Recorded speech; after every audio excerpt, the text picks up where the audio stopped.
You're listening to an Airwave Media Podcast.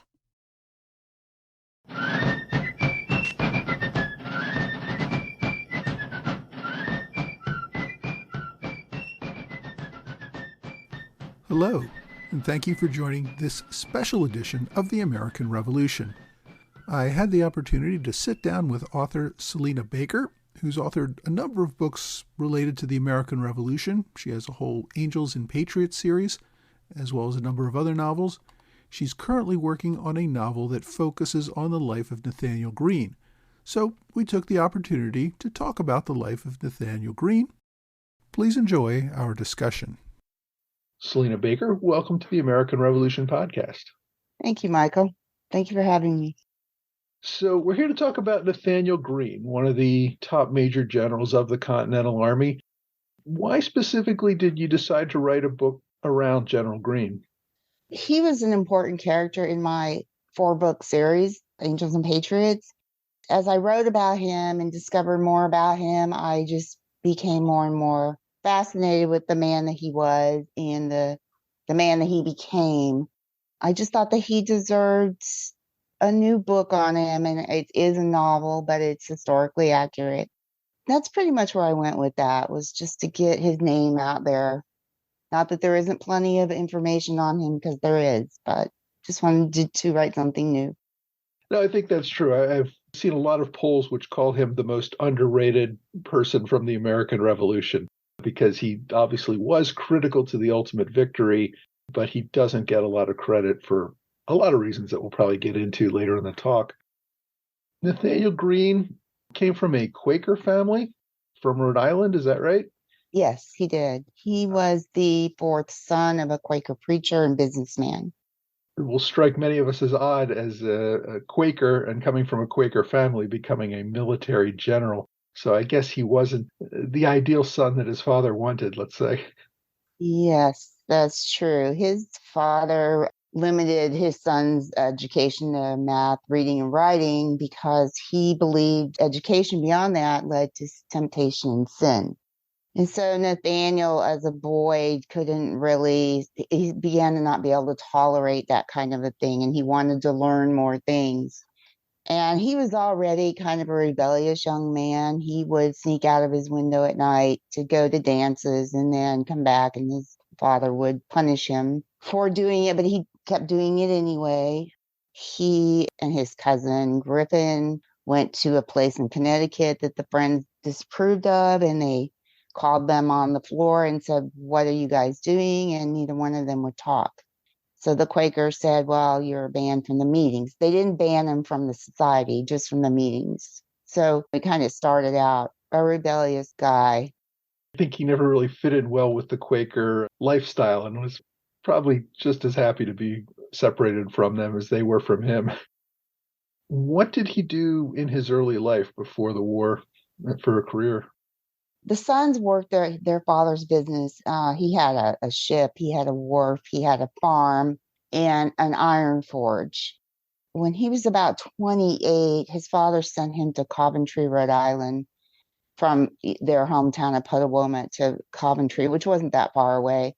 Nathaniel built a house there, and an iron forge was already there. And so he was the owner-operator of the iron forge. So he actually pounded these smelt into anchors. They also owned a ship called Fortune. He and his brothers owned it together after their father died in 1770. They kind of were rebellious at that point because at this point the British were taxing cargo, and they would run the Fortune out away from Newport to avoid paying the taxes on the cargo, and their ship got confiscated. So this kind of launched him into the rebellion, obviously, for obvious reasons. Was not a big fan of British officials after that. No, not at all. In fact, he sued, the guy's name was William Duddingston, and he sued Duddingston. He did win his case, but I couldn't find anything that said whether he ever actually got the money that he had won. And this actually led directly to the burning of the Gaspee in June of that same year, 1772. Nathanael was accused of being part of it, but that was never proven. Right. The Gaspee was Duddington's ship. It Yes, was a Royal Naval ship that was burned to the ground by local patriots who were kind of sick of things Duddingston was doing. The story I'd heard actually was that the reason that they went out to the Gaspee that night that they ended up destroying it was for the sheriff to serve a warrant for Greene's lawsuit. exactly. And they were tired of the whole business. So, right. So Greene got very active in the Patriot cause, and the Gaspee was in 1772, so this is a few years before the war really got going. But he began to become a lot more active. Things really heated up in 1774 after the British reaction to the Boston Tea Party, which happened in late 1773. The British locked down Boston, essentially closed the port, put a lot of restrictions on the state, and this is where a lot of people throughout the colonies decided it was time to step up their resistance. And my understanding is Greene was a part of that, especially in Rhode Island.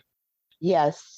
He joined a militia company called the Kentish Guards out of East Greenwich.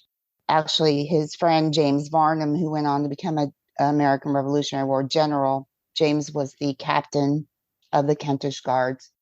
And Nathaniel applied for a lieutenant position. And they denied him and publicly humiliated him by telling him that his limp was embarrassing because he had a limp, that they couldn't have an officer limping about. Couldn't march well on the Exactly. It wasn't soldierly like. He had other problems, some physical challenges too. He had asthma and he had a smallpox scar on his right eye that caused eye infections. I'm sure them turning him down for that limp was the first public humiliation he probably suffered.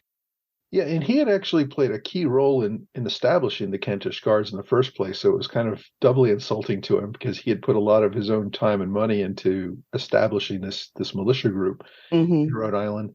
But yeah, there were a number of reasons. I guess the limp was one. But in reality, he had no military experience. He hadn't fought in the French and Indian War, whereas Varnum had, Right. and things like that. So we're looking at it after seeing all of his greatness. They're looking at it as this is some guy with a limp and no military experience, Right. officer. And right, he had to go to Boston to buy a musket because he didn't even have a musket. So yeah, he bought an illegal musket from a British deserter. Then he asked the guy to help come train the guards. I think he did too. Yeah, he had I don't know if it was the same British deserter, but he did have a British deserter come and train the Kentish Guards and British military drill. Right. After he was denied his lieutenancy in the Guard, he actually ended up serving as a private, right? Yes, he stayed. He was going to leave, and he decided to go ahead and stay. So then we have Lexington and Concord. Well, Nathaniel got married on July 20th, 1774, to his wife, Katie Littlefield Greene. When the first shots were fired in Massachusetts that on April 19th, 1775, the Kentish Guards were called out, but they got to the Massachusetts border and were called back by the governor of Rhode Island. So supposedly Nathaniel and a couple of other guys went ahead and rode in closer to Boston to see what was happening, and they came back. And right after that, the Rhode Island Assembly formed an army of observation. And for some reason, they chose Nathaniel to be their general after all of this business with the Kentish Guards. Yeah, he wasn't a good lieutenant, but hey, why not general? Yeah, right. And why he was chosen, I don't know. Maybe his family was well off. I mean, they weren't rich, but they were well off. And they were influential in the community. And he did have managerial experience, if you want to put it that way, with the Iron Forge and whatnot. But why they actually plucked him out of the ranks. Well, everyone's found that strange. Everything I've read on it, and all the experts say, how on earth they came up with Greene to lead the army of observation is a bizarre one. He was, by this time, he was in his early 30s, and he actually was a member of the Colonial Assembly, I believe. So the men knew him. The people who were deciding who were going to be the military leader knew him, and it may have been, a bit like George Washington was with the Continental Congress, in that they wanted one of their own, somebody that they knew and trusted at the head of this army that they were sending off. No, I think that probably did have a lot to do with it. His distant relative, William Greene, was involved with the assembly, as you said, and he eventually became governor of Rhode Island. So he had some connections. He came from a prominent family, but I mean, there was a militia general in Rhode Island at the time, and he got passed right over. So Greene takes an army of observation up to Boston, which at this time the British army is under siege in Boston, being surrounded by this army of all sorts of volunteers from various New England colonies that have joined this siege of the British army. How did Greene stand out at the siege of Boston? He was a real strict disciplinarian with his troops. They encamped on a hill in Roxbury, and he tried to keep them all clean and neat and behave. A lot of the patriots that were there at the time were, they were kind of messy and undisciplined. And Nathaniel was a bit more controlling, and he cared very much about his men. But they were raw recruits, and a lot of the things that they did shocked him. So I think he stood out mostly because he tried so hard to make his little army a good disciplined unit. Yeah, I think that's right. I mean, I've heard the siege of Boston described as a frat house meets Woodstock. Pretty much. It was thousands and thousands of untrained militiamen who, militia at the time just meant you were some guy in a colony and you showed up 4 times a year for a little bit of drill. So you have all these young men just going out and camping around Boston, and there was really no strong officer corps or anything. And so the men pretty much did whatever they wanted. And you know how 20-year-old men are if they're left to their own devices. It right. becomes a mess. But Greene was particularly strict with his men, and he had all of his tents in very neat rows and was very strict about them not going out into the field and just relieving themselves wherever they wanted. Right, exactly. No card playing, he didn't like, exactly. So I think that really caught the eye of General Washington when he arrived on the scene in July of 1775. And I think that, as they say in the movies, was the beginning of a beautiful relationship between Greene and Washington. They seemed to hit it off right away. Yes, they did. Nathaniel sent a letter of introduction to Washington, and they met, but I can't find anything that said what exactly Washington and Nathanael Greene talked about.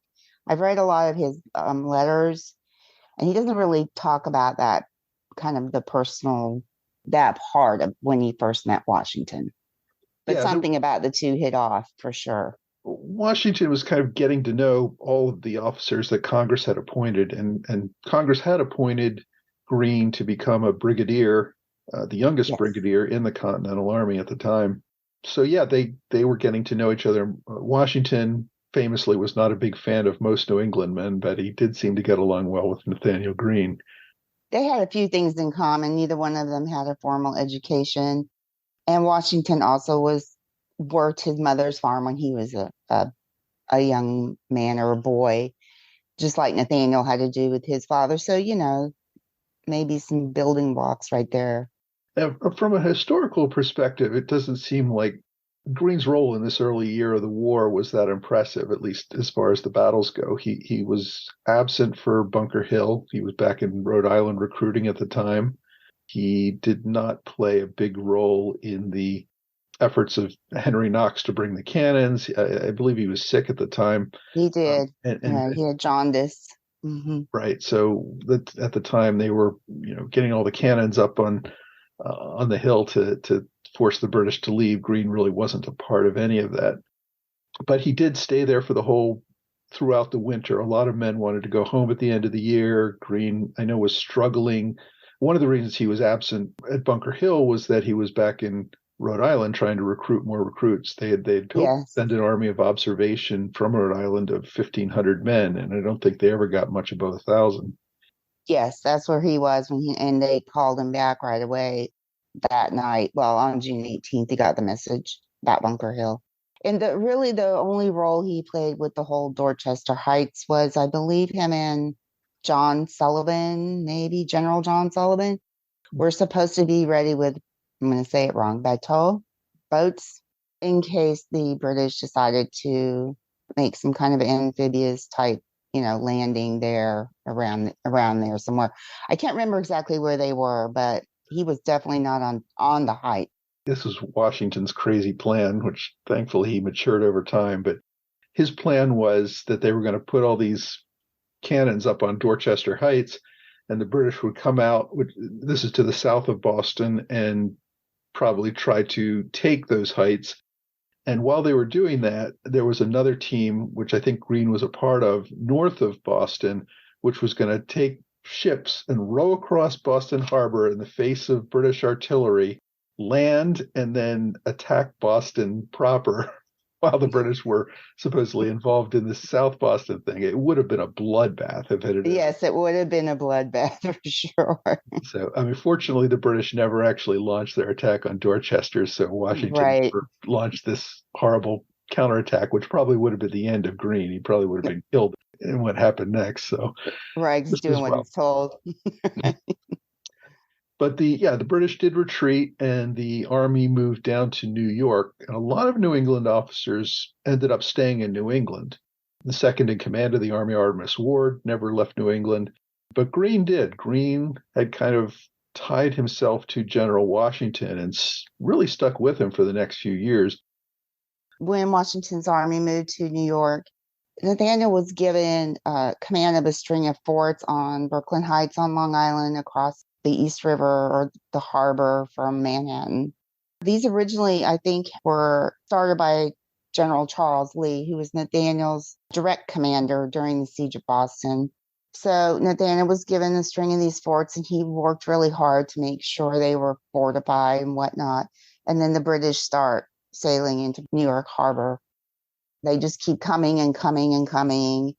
William Howe and his brother, Admiral Richard Howe, just ship after ship.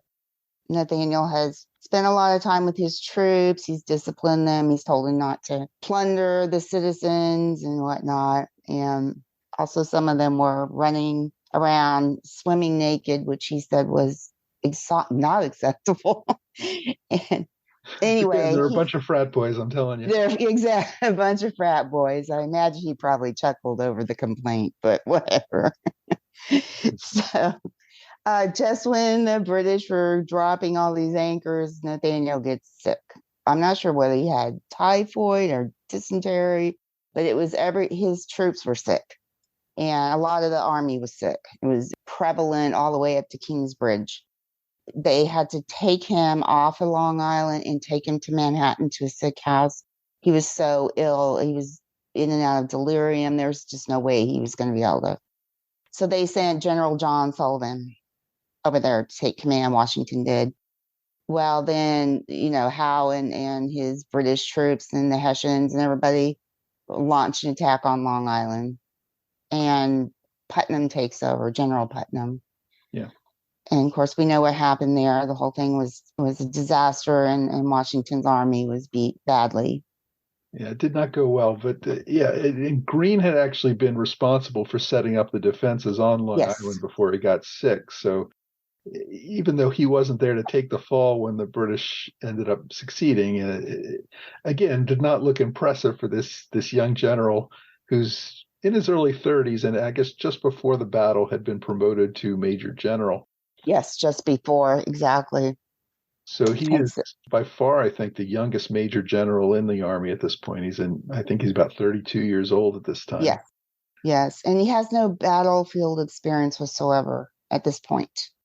So Washington still sees something in him, and he puts him in command of Forts Washington and Lee, which Fort Washington was in Upper Manhattan and Fort Lee was across the river in New Jersey.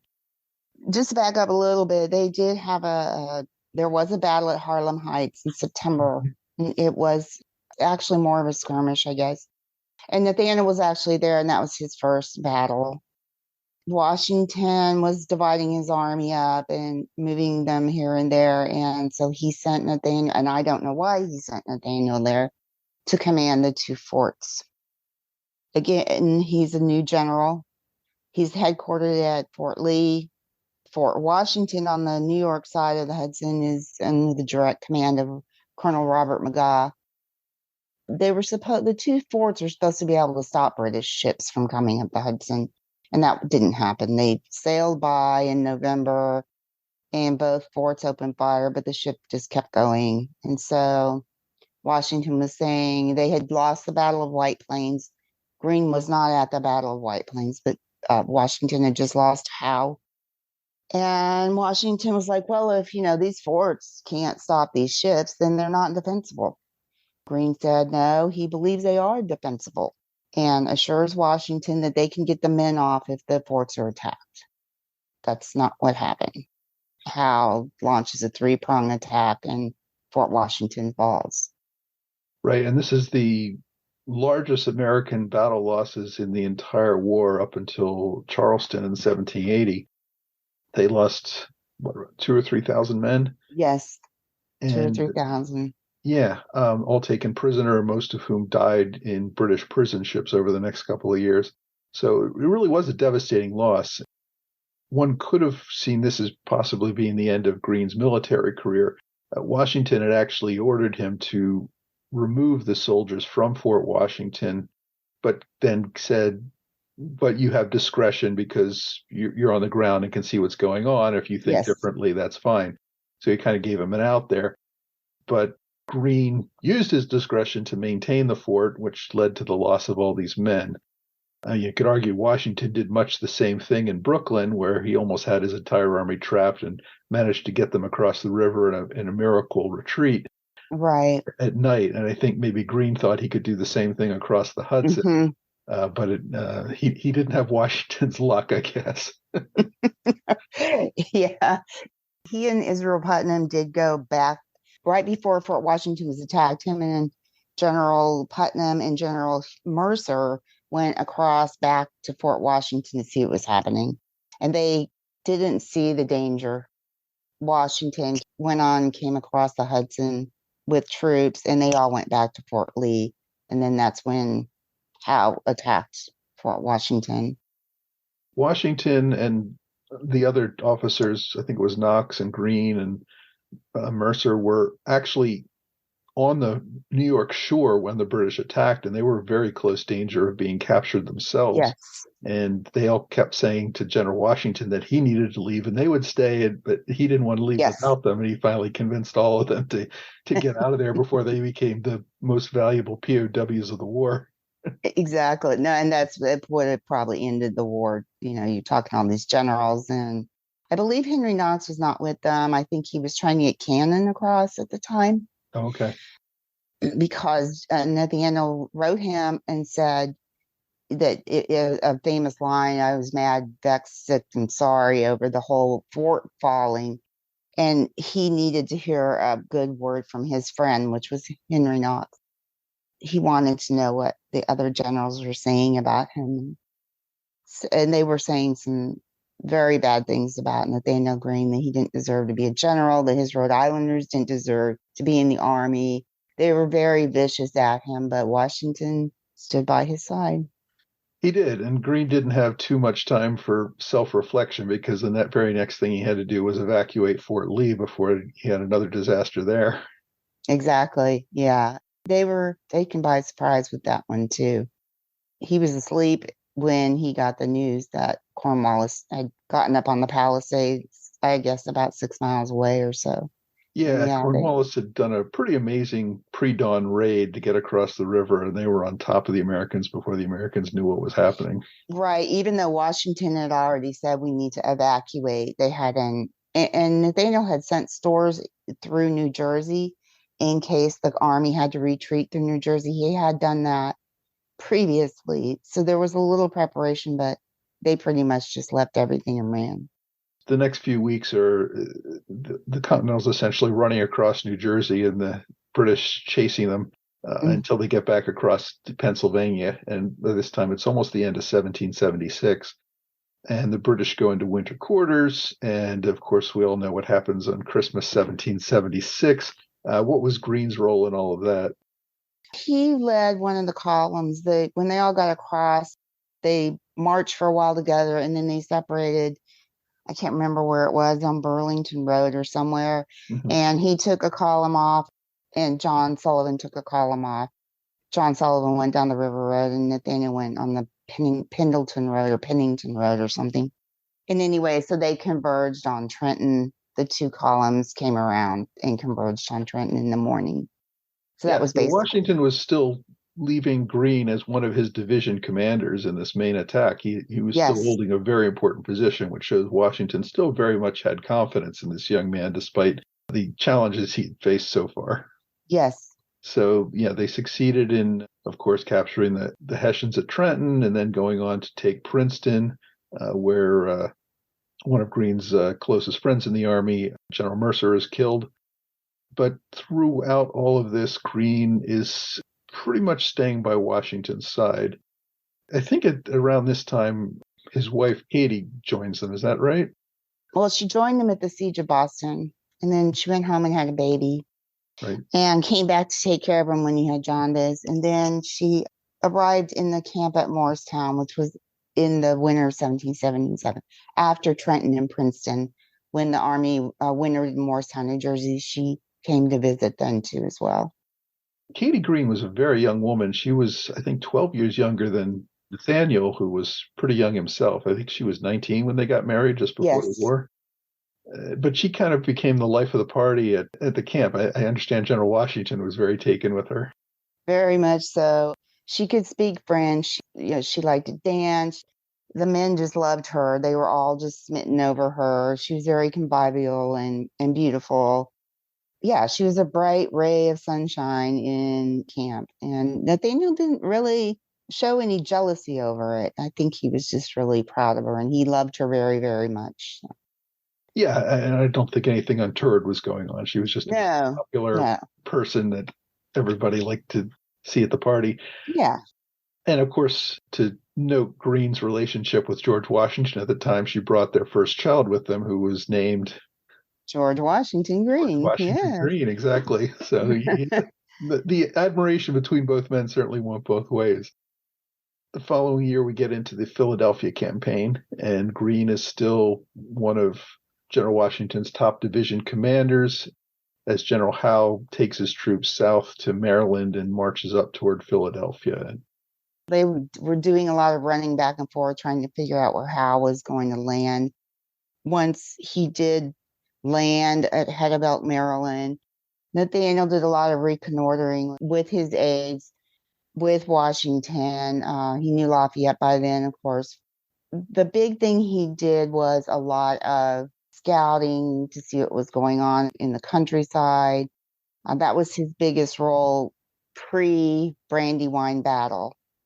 But during the Battle of Brandywine, he was basically held in reserve. He had a 1,200 Virginian regiment under his command, and he was basically held in reserve. And during that battle, which lasted all day, Washington's right flank was turned. All the men, John Sullivan and all his guys, were up on Birmingham Hill, and they started to retreat. So Nathaniel came riding to the rescue at the last minute with his Virginia regiment. Cornwallis was chasing the army, who was these guys were just running. It was just crazy. And Nathaniel rode to the rescue, and his Virginia regiment stopped Cornwallis's pursuit. That saved a lot of lives there, because otherwise who would have known what would have happened if Cornwallis had actually caught up with these fleeing patriots. Right. I mean, nobody really gets credit for a battle lost, but Greene's role at Brandywine was very important in keeping the army together to fight another day. His holding action to allow the rest of the army to retreat was critical to that.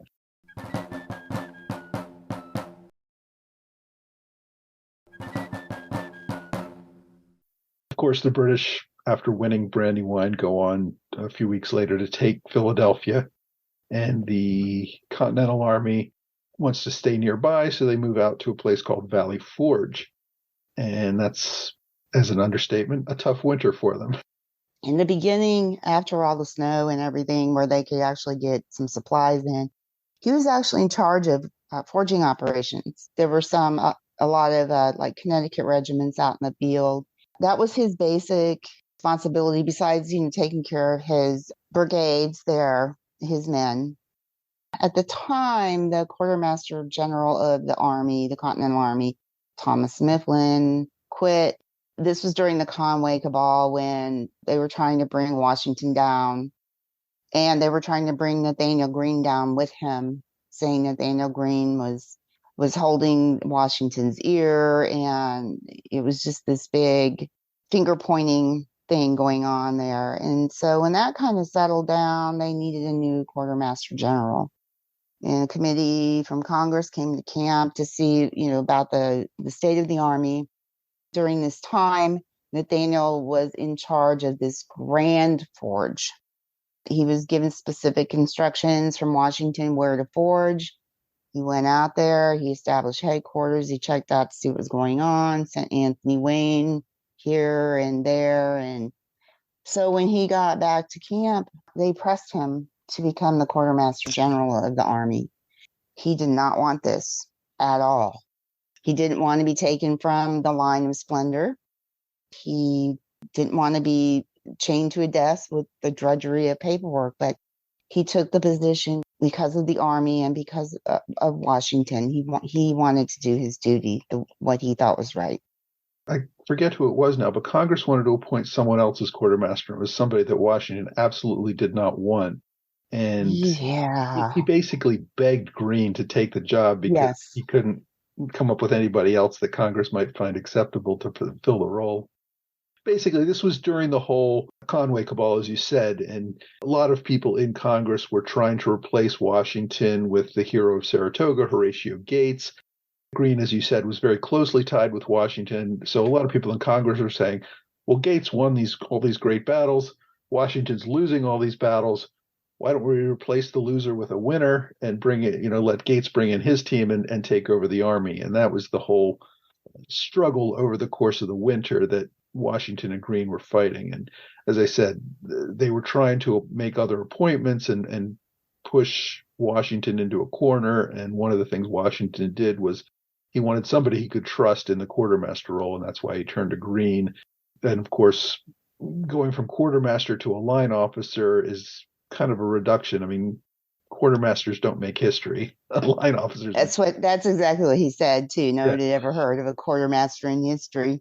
He did tell the committee at Congress that he wanted to retain his major generalship and his field command if it was applicable. So they agreed to that.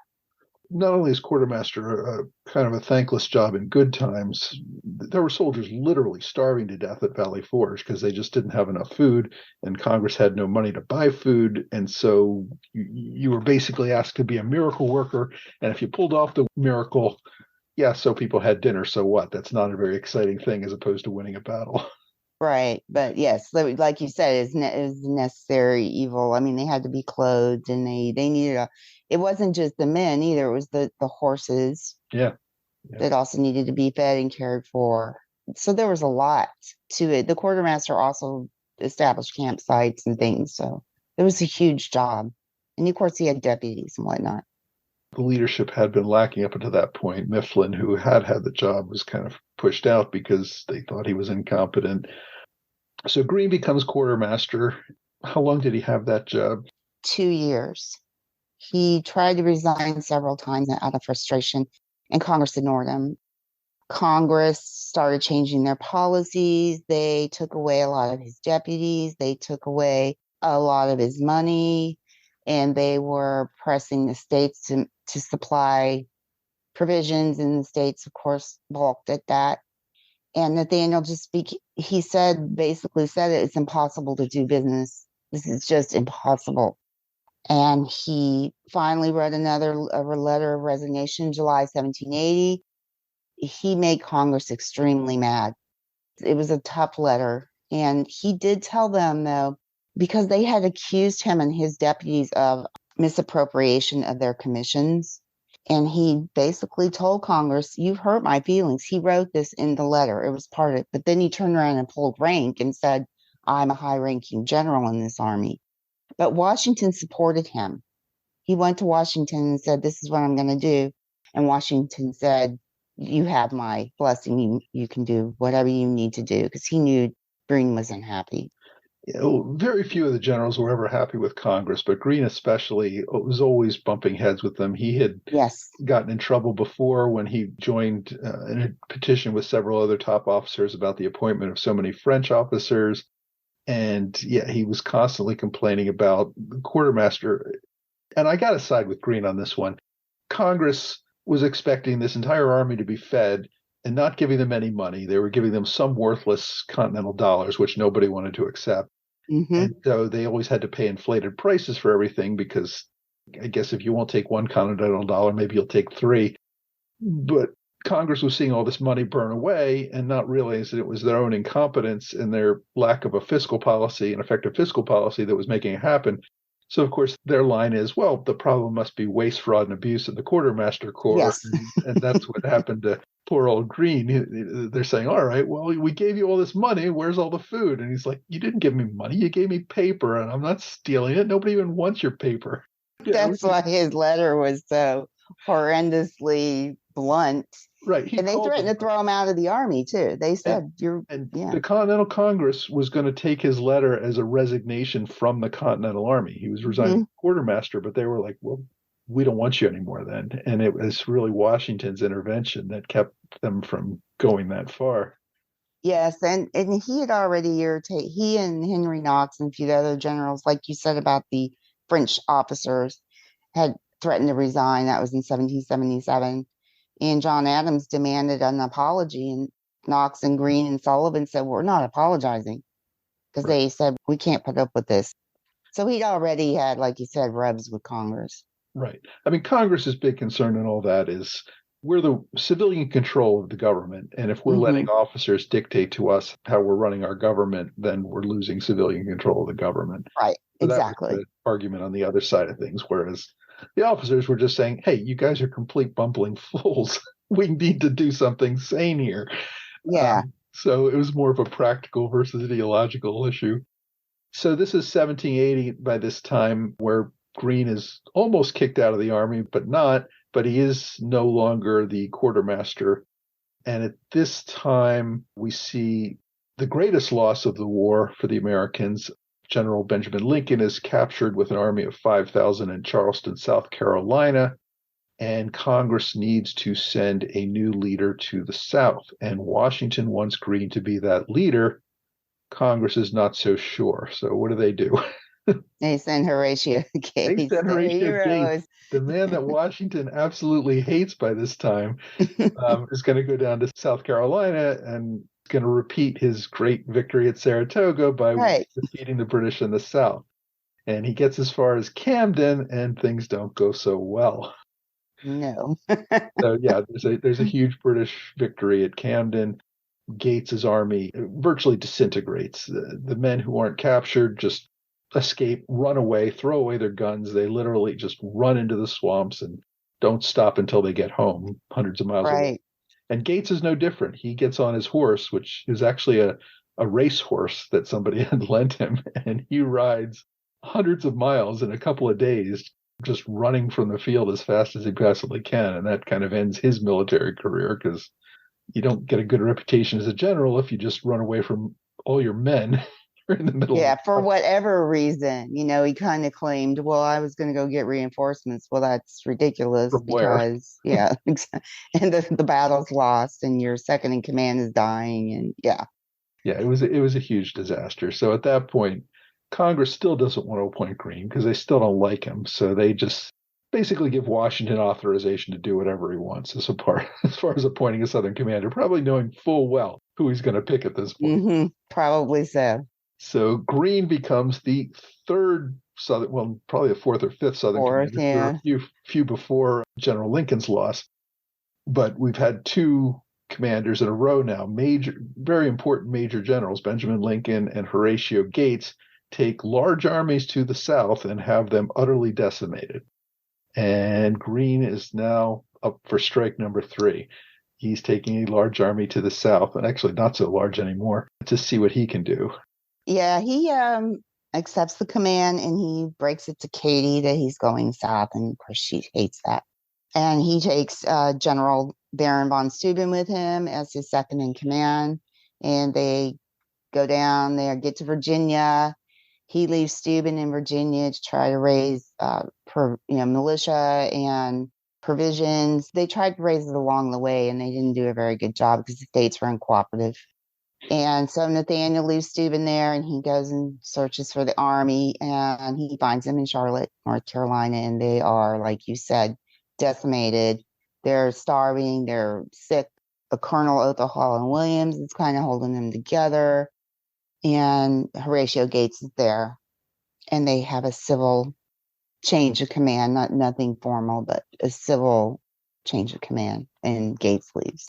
So now Greene has this little army. Right, and it's mostly militia at this point. It's not even a whole lot of Continental soldiers that have any kind of experience. One thing he does pick up that benefits him is there was an important colonel from Virginia who had resigned his commission, I think about Edward Carrington. No, I'm actually thinking of Morgan. Sorry, I'm failing on his name. Oh, yeah, that's right. Daniel Morgan. Duh. Right. Congress actually promotes Morgan to brigadier at this point as part of the way of encouraging him to come back to the army. Morgan had been critical at several key northern battles, including Saratoga, with his riflemen. He was kind of overlooked for promotion and had a number of ailments, so he just decided to hang it up and retire. And Gates had actually begged Morgan to join him on his way down to Camden, and Morgan said, "No, I'm done." Greene finally did convince Morgan to join him, and they headed south, and Morgan famously fought the Battle of Cowpens, which military strategists still teach to their students to this day because it was just such an amazing battle. And Greene actually repeats the same strategy a few weeks later at another battle. So, yeah, but Greene does not do particularly well on the battlefield as far as winning battles and taking ground. He does a terrible job of it. What he did do was after Cowpens, Cornwallis was furious. He's in command of the Southern Army, the British Southern Army, and he chases Greene's little army all over the place, across the Dan River, the race of the Dan, and then they finally meet at Guilford Courthouse. And that's where Nathaniel tried to imitate what Morgan had done at Cowpens. Cornwallis's army was decimated, even though they were the victors at Guilford Courthouse. They were technically the victors in that they held the field, but I think Guilford was the one where Cornwallis ended up firing on his own men because the two men were so intermingled, and he thought the Americans were going to win. I've read that in a lot of places where he supposedly turned the cannon on them. Yeah. And I always wondered if that really happened, but I don't know. But I mean, the bottom line was the British and Cornwallis held the field, so technically they're the victors, but yes, at a great cost of men that he could not afford to lose. His army is slowly dwindling, whereas Greene is slowly raising more and more militia and getting more and more men to join him. So Cornwallis's army is shrinking and Greene's army is growing. And it's also when he's chasing Greene around South Carolina and North Carolina, they're getting farther and farther away from their supply lines. So when Cornwallis retreats down to Wilmington, North Carolina, after Guilford Courthouse, that's closer to supply lines and kind of leaves South Carolina open. Right. And Cornwallis is on his way up to Yorktown, which we all know doesn't go well for him. But Greene does not follow Cornwallis into Virginia. He heads south into a relatively undefended South Carolina at this point. The British are still holding Charleston and Savannah and Wilmington, North Carolina. But what Greene decides to do is he's going to wipe out these British supply depots.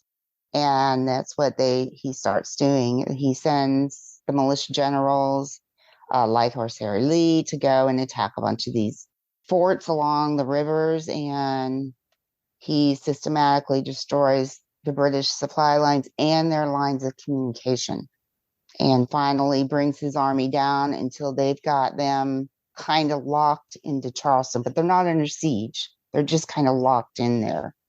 Right, but this is the successful Continental strategy in a lot of places and a lot of times is the British can take a large area because they have a large body of troops to hold it, so they can hold a big city. but if they can't hold the area around the city, it really doesn't do them a lot of good because they can't recruit people, they can't collect food, they can't do all the things they need to do to maintain their garrison. And that's what Greene successfully does in South Carolina, Yes. which several other officers had tried to do and failed, but he succeeds in taking out all these outposts and forcing the British into one big city where they really can't do much damage outside of it. Yes, exactly. Even though he's, like you said, he's lost a lot of the battles, he's relentless and he's not going to let South Carolina fall. What he did was unbelievable because he had militia coming and going. His army was starving, and he never stopped writing letters. He never let up, and he was extremely concerned about reestablishing civil authority in Georgia and South Carolina because it had collapsed. And the governor, John Rutledge, was in exile. He was often in camp with Nathanael Greene, so they had a good relationship. And this was really important to get the civil authority up and running again in Greene's mind. Right. There was a lot of concern, I think, that this war seemed to be coming to an end, but if the British retained control of Georgia and South Carolina, we might have granted independence to 11 states, and 2 would have remained British colonies, as did many others. Like the colonies in what became Canada remained British. South Carolina and Georgia easily could have remained British colonies after the war had the Americans not been able to retake it. And we mostly have General Greene and his army to thank for that. Yes, that was exactly what Nathaniel's concern was. What you just described was that there would be peace and that the British were still holding those 2 states. I think Greene's really last big hurrah as far as battles go was Eutaw Springs. I love that battle. I've been to the battlefield a lot. Yeah. Yes, they lost the battle. Well, they both claimed victory, but it was quite an intense battle. It lasted for 4 hours, and there was huge losses. I think both sides lost like 1,400 men. But yeah, that was his last hurrah. He was awarded a Congressional Gold Medal of Honor for that battle. Yeah, and Greene had really realized this was a war of attrition, and whether he held a field at the end of the battle or not really didn't matter. What mattered was that the British army kept losing men that they could not replace, and that they were slowly dwindling. And yeah, Eutaw Springs was a big part of that. And if he was showing strength in the state, the civilian population would also be more apt to be on the Patriots' side because they were having their own civil war down there. The civilians were. And that was also a great concern. Yeah, I mean, there were certainly lots of people who were hardcore patriots or hardcore loyalists on either side, but there was a huge portion of the population that was mostly, I just want to farm and not have my land seized and all that. And if the British were in control, fine, let me go farm my fields. And if the Americans were in control, fine, let me go farm my fields. And so maintaining the appearance to the population that, yes, we, the Americans, are in control, certainly had a big help to getting those people on their side, at least for the right. Right. So the war comes to an end. Charleston's evacuated and the war comes to an end, and then he goes home to Rhode Island. Katie has rented a house in Newport, so they move in there. In 1782, he was not getting any money from the Continental Congress or the states to clothe his men, and he ended up having to sign a personal $30,000 loan. Not loan, it was a guarantee to a merchant who was supposed to provide clothes to his army. And the merchant did some money-making schemes and lost his credit. And Nathaniel had to step up and do basically a signature loan and say, here's my guarantee. And everything went wrong. He did get the clothing, but everything went wrong. And so he was in horrible, horrible debt. He had to borrow money from Robert Morris, the Marquis, a bunch of his friends, and he was crushed under this debt. So this is a common complaint of a lot of Continental officers, is they put their personal money and credit on the line to save their troops at a desperate time, and they're looking to the Continental Congress to reimburse them as soon as they can. And the Continental Congress just kind of says, don't know what you're talking about, don't really want to, we got no money. You're right. You're right. A lot of the generals did do this. It wasn't just Greene. But But Greene was hit particularly hard by it. yes, he was. And they did give him, the state of Georgia gave him a plantation called Mulberry Grove, and South Carolina gave him a plantation called Boone's Barony. And of course, the cost of running that was money he didn't have. But he went home to Rhode Island. Eventually, he and Katie decided that, well, he was trying to clear his debt, and this wasn't happening. And he had to keep going back south to talk to lawyers. John Banks, the guy that he was supposed to provide the clothing, died during this time. And so Nathaniel's hopes of ever clearing his debt with him just dropped to zero. So he and Katie finally decided their best bet was to move south to the Mulberry Grove plantation, which they did in October of 1785. And by this time, they had 5 children. So he was very concerned about how he was going to take care of his family. Oh, and he also had bought land on Cumberland Island off the coast of Georgia, which he was trying to start cutting timber and even trying to sell it to France. But he was having trouble hiring people, capable people, to do this, cut this lumber and timber. Yeah, this was before the U.S. Constitution was ratified. So really the Continental Congress or the Confederation Congress, whatever you want to call it at this point, just had no money. And they had made all these promises to officers about what they were going to get after the war. And they were just not coming through with any of them. And these men who had sacrificed, nearly a decade of their lives in military service were just bankrupt at this point and just doing anything they could to rebuild their lives. Yes. When they moved down there, Katie got pregnant again, had their 6th child. She fell and the baby was born early and died. And so they were having some tragedy going on. Mulberry Grove was coming along well, but he still had no money. He wrote to Henry Knox and he said that his family was in distress and he had no idea how he was going to get out of it. And he felt embarrassed. He was embarrassed because he was in this situation and couldn't extricate himself from it. And you're right, Congress would not pay him his money. So they were trying to develop their rice crop there in Mulberry Grove. He and Katie went to Savannah to meet with their lawyer, Nat Pendleton, and a London firm was demanding the money from Greene. Let me back up. I'm sorry. I jumped ahead. He was getting letters from this London firm that was involved with the whole John Banks clothing business. And they were demanding money from him and saying, we need our money, you need to pay up. And he didn't have it. So he finally met one of their representatives in Savannah and went there in June of 1786. They went on June 11th, went in Savannah on the way home to Mulberry Grove. They stopped at a neighbor's home at Plantation. And Nathaniel walked the fields with his neighbor so they could talk about, he was learning. He was learning how to be a rice planter. And he didn't wear a hat under the sun. On the ride home, he complained he had a headache. He went home and went to bed. Well, things got worse. His head started to swell, and they called a doctor. The doctor bled him, the usual treatments that did nothing of the day. And he was diagnosed with sunstroke. And his neighbor was actually General Anthony Wayne, who had gotten a plantation as well from the state of Georgia. And Anthony Wayne arrived because he was so sick. Nathaniel was sick, and he sat with Katie for days. They sent the kids away. So Nathaniel dropped into unconsciousness, and he died on the morning of June 19th, 1786. And he's 43.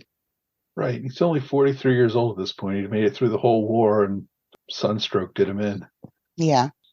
I mean, poor Katie was only, 30, 31 years old at the time? Right. She's already a widow with 6 kids, bankrupt estate. 5, because the last baby died. 5, right. And she, the baby just died 2 months before Nathaniel died. So she's got this, now she's just faced with all this stuff, and she's away from home and hasn't lived in Georgia that long.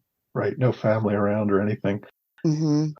One of the real shames is, many of our founding fathers, many of the great generals went on to do amazing things after the war. And we probably would have expected the same of Greene, but he didn't get the opportunity because he, as you say, passed away in 1786, only a couple of years after the war ended.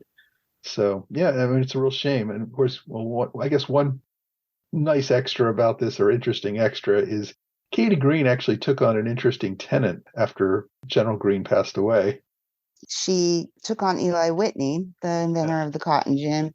They had a tutor tutoring their children, the Greenes. His name was Phineas Miller.